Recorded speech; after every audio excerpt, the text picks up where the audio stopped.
Hey guys, what's going on? This is Travis P11. I want to welcome you back to the channel.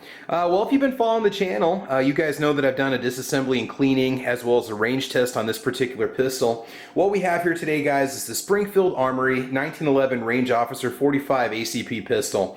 It's very similar to the GI model, your standard GI model, 1911 A1s that a lot of people like to purchase, but this one is slightly enhanced.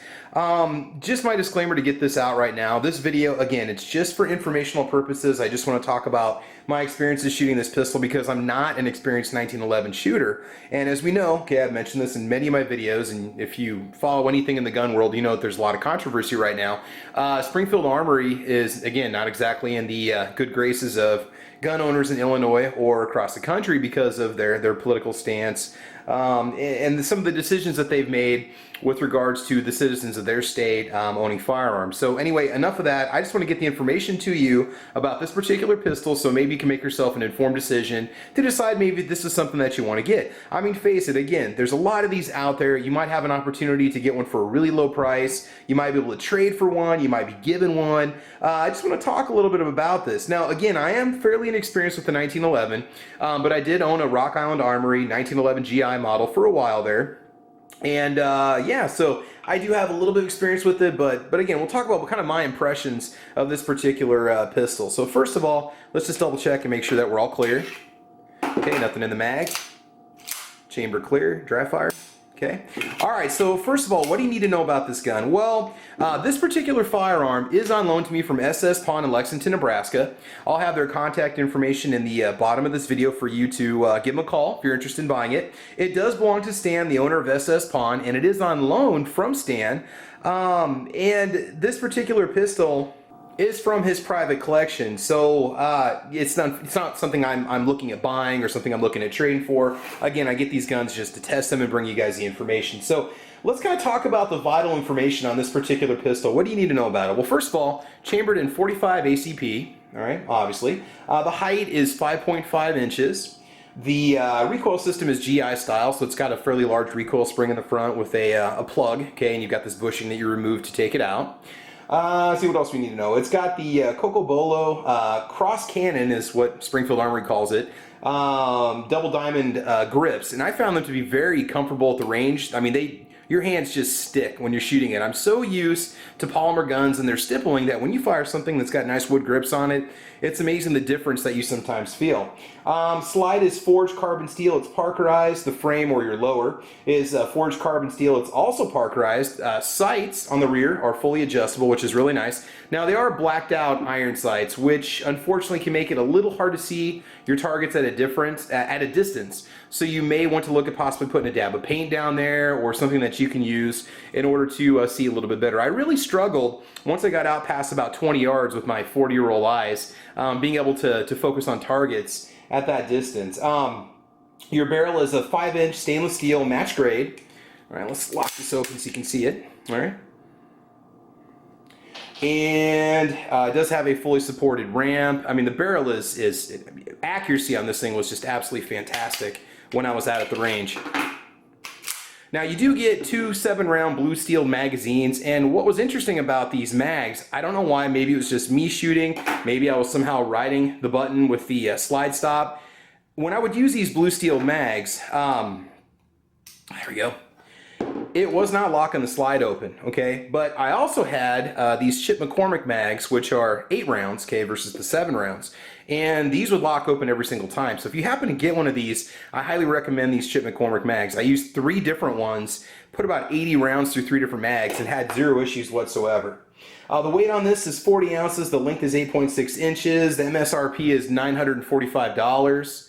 And I can get one locally from SS Pawn for $782, okay? So just kind of give you an idea as to maybe what you should be paying if you get it. Just something I want to tell you, just a few of the enhancements according to Springfield's website. You've got a lightened, I guess you could say, skeletonized trigger. You've got a lightened skeletonized hammer. You also have the extended beaver tail, which was really nice. I had no issues with slide bite whatsoever. I'd say I have maybe medium-sized hands. Again, you've got the nice grips. The grip safety is something that I always thought would annoy me on the 1911, but it just kind of fell naturally in my hand, and I had no trouble firing the pistol at all. We did have one FTF, failure to load, I guess I should say, not failure to fire. It was one of the Perfecta rounds, and I don't know if it just got kind of wedged in there from the magazine. It could have been my fault from loading it in properly. It's hard to tell, but that was the only problem that we had. We had no light primer strikes. We had no problems whatsoever firing this particular gun. Okay, now just kind of my amateur take on it. I did struggle a little bit. I don't know, maybe it's just I've got a small thumb, but I really had trouble engaging the safety. If you watch my range video, I actually locked the safety after it was cocked and locked with my left thumb. And I could take it out of being safe, right? But I can't seem to catch it. Maybe I'm supposed to go like this. I don't know. I'm so used to having safeties I can flick up. And with this, even though it's wide and aggressive and it's got a nice, ridge on it, I just did not have very good luck with that. So that was one minor annoyance, but really, and the trigger, very flat, somewhat hard, didn't really know when it was going to break, so I had to kind of prepare myself before I fired every shot and make sure I was set, otherwise my accuracy suffered tremendously.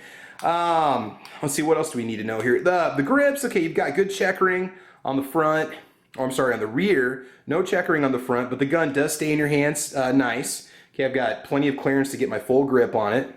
With those Chip McCormick mags, you have a little bit of a lip on the bottom, so that helps you get a little bit better purchase towards the bottom of the grip. The action, butter smooth, like most 1911s. I mean, if they're built the right way, and again, they put a little bit of time and consideration when they manufacture this particular pistol, you're going to be sitting good. So again, let me try that safety. I mean, I really have to like push up on it and modify my grip in order to get it to work, but it could just be an experience on my part too, so recoil, man, was like almost non-existent on this thing. Again, just like my Taurus PT92, the recoil on this thing felt kind of like a staple gun, and that was it. Like if you ever used one of those little handheld spring operated staple guns, and I really felt like I was confident with it on my first target, if we check out my shooting portion of my video, but after that my accuracy fell off. But I think it's my fault. I got so excited about hitting basically 8 bullseyes in a row that I could not contain myself on the further targets when I was shooting. According to Springfield's website, you have the same Quality Forge National Match frame and slide as the trophy match and TRP 1911s. Those are a little more expensive than this particular model, so they are giving you some enhanced features. You're looking at paying, maybe $350 more from a basic Rock Island Armory 1911. And, do I think it's worth it? Yeah, definitely. With my Rock Island Armory, I was a little bit annoyed by the smooth grips that came with it. That'd be another $30 to $50 I'd have to drop into that gun to get it how I want it. You had fixed sights on the rear. You couldn't adjust it. However it shot was pretty much how it shot. You'd have to adjust accordingly.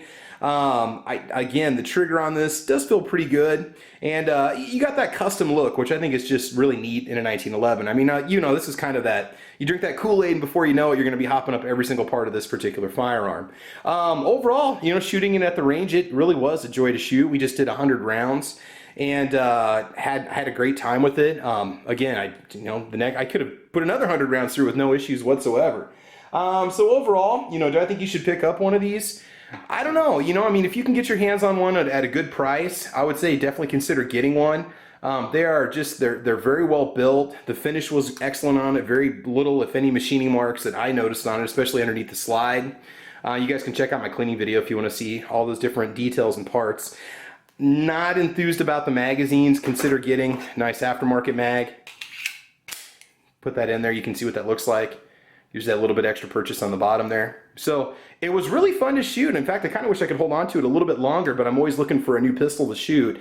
And it does kind of spark an interest with me in 1911s, even though I'm still kind of getting into revolvers. And again, if you follow the channel, right? So, overall, a great gun. Hopefully we covered all the different details that you'd like to know. It is a little bit heavy. I think I said 40 ounces dry, okay, with just the magazine in it, empty magazine in it, which that heft I think definitely helps control the recoil. I suppose with the correct setup and or holster, you could conceal this pistol. This would make obviously a fantastic range gun, or just maybe a, backpacking gun or something if you're going to go hiking. You want a nice full-size frame, classic design. You're a little bit limited on capacity. You'd be looking at 8+1 with the McCormick mags and 7+1 with the blued steel mags. So yeah, there you have it. But overall, you know, I did have a great time shooting it. I really did enjoy it. So Stan, I want to thank you for loaning me another awesome firearm. And hopefully in the near future, Springfield Armory will kind of get things figured out for themselves, and we'll be buying products from them again. You know, it's going to take some time for them to build up the trust and confidence of gun owners all across the United States. All right, so there you go. All right, guys, I want to thank you for joining me today. This was my quick little tabletop review. Talking about the basic features and control, just the overall feel of this particular pistol. Because if you're going to drop $800+ on one of these after tax, you know, you might want to maybe do some research before you buy one. But I think it's a great way to get into maybe a semi-custom or just a basic performance model 1911 for competitive shooting. I would shoot one if somebody gave me one. Heck yeah. So there you go. All right, guys, so thanks for joining me today. Please like or subscribe. You can check me out over on Facebook, Twitter, Instagram. I'm also over on gunchannels.com with the Ordinary Average Guy Gun Channel. And on Saturday mornings, when I can, I do a podcast called Caliber Corner, which is 8 o'clock Central Time on YouTube. And it's also broadcast over on gunchannels.com. And finally, you can support the channel over on Patreon. It's patreon.com/TravisP11. And even though I do get the firearms loaned to me in a lot of the videos, I purchase all the ammos, the targets, the cleaning supplies, my range membership, and all that fun stuff. So support is always a nice thing to have. So anyway, there you go. All right, guys, so thanks for joining me today. And as you know, I want you to have fun. I want you to be safe, and we will talk to you soon. All right, take care, guys. Bye-bye.